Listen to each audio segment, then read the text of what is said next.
Hello friends, welcome to our YouTube channel office statistics. তো friends, আমরা এখানে দেখতে পাচ্ছি যে নিফটি 21,900 উপরে কিন্তু আজকে ক্লোজিং দিয়েছে এবং অলমোস্ট আমরা যদি দেখি আজকের হাই বানিয়েছিল 953, অলমোস্ট 950-এর উপরে কিন্তু যাওয়ার চেষ্টা করে, এটা কিন্তু ক্লোজিং দিয়েছে 900-র কাছাকাছি। এবং আমরা যেটা দেখতে পাচ্ছি সেটা এই যে চ্যানেলটা আছে, এই চ্যানেলের ওপরে কিন্তু চ্যানেলটা আজকে ক্লোজিং দিয়েছে। তো সেই রেসপেক্টে আমরা যদি দেখি তো মেবি প্রাইস কিন্তু আপসাইডের দিকে একটা মুভমেন্টের অনেকটাই চান্স থেকে যাবে।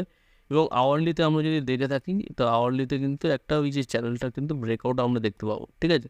তাহলে আমরা এখানে দেখতে পাচ্ছি সিম্পলি এখানে প্রাইস অ্যাকশন হয়েছে এবং এই চ্যানেলটাকে এখানে কিন্তু অনেক কিছুটা টাইম পাস করেছে মার্কেট, রিটেস্ট করে এই জোনটা 835, এই জোনটা কিন্তু রিটেস্ট হওয়ার পর কিন্তু একটা ব্রেকআউটের মতো কিন্তু এখানে আমাদের একটা সিনারিও দেখতে পাচ্ছি, ঠিক আছে। এবং এটার হাইয়ের উপর কিন্তু অলমোস্ট এখানে ক্লোজিং দিয়েছে। তো মেবি মার্কেট কালকে 22,000-এর কাছাকাছি অথবা ফ্ল্যাট কিন্তু ওপেন হতে পারে এবং একটা পসিবল চান্সেস থাকবে যে এখানে একটা কিন্তু রেজিস্ট্যান্সও আছে। তো এই জায়গাটা আমাদের একটু লক্ষ্য রাখতে হবে।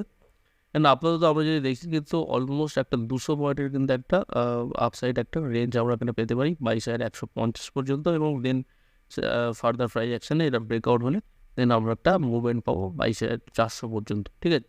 তাহলে এই মার্কেট তাহলে এই সিচুয়েশনে আপাতত দাঁড়িয়ে আছে। আমরা যদি দেখি তো এখানে আমরা দেখছি যে কালকের 950-এর উপর আজকে যে হাই আছে 950-এর উপর ওপেন হচ্ছে কিনা মার্কেট, এবং দেন যদি সাস্টেন হয় তাহলে কিন্তু প্রাইস সাডেনলি কিন্তু 100-150 পয়েন্ট কিন্তু মুভমেন্ট একটা দেখাতে পারে, ঠিক আছে। তো আমরা মোটামুটি নিফটিটা ডিসকাস করলাম। এবার আমরা একটু দেখে নেবো যে নিফটি ব্যাংক আজকে কী করেছে। তো নিফটি ব্যাংকে আমরা যদি দেখি এখানে কিন্তু একটা শার্প মুভমেন্টটা আমরা দেখতে পাবো অলমোস্ট।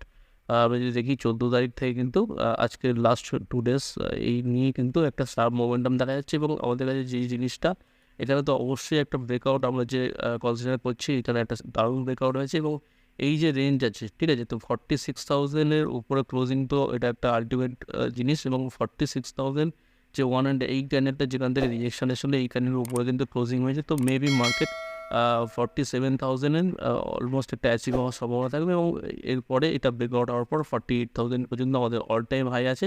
সেই হাইটাও কিন্তু গ্র্যাজুয়ালি আমাদের কাছে টার্গেট হিসেবে আমরা পেতে পারি। তো আমরা একটু ডেলিতে দেখার চেষ্টা করবো। অবভিয়াসলি ডেলিতে একটা বাউন্স ব্যাক ক্যান্ডেল আমরা দেখতে পাবো, একটা ক্লিয়ার কাট।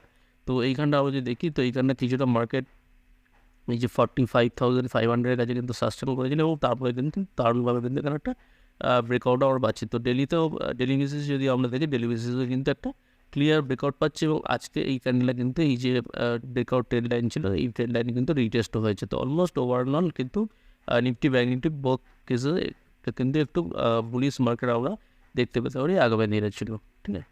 তো আজকের ভিডিওটা এই পর্যন্ত। Thank you so much, thank you for watching.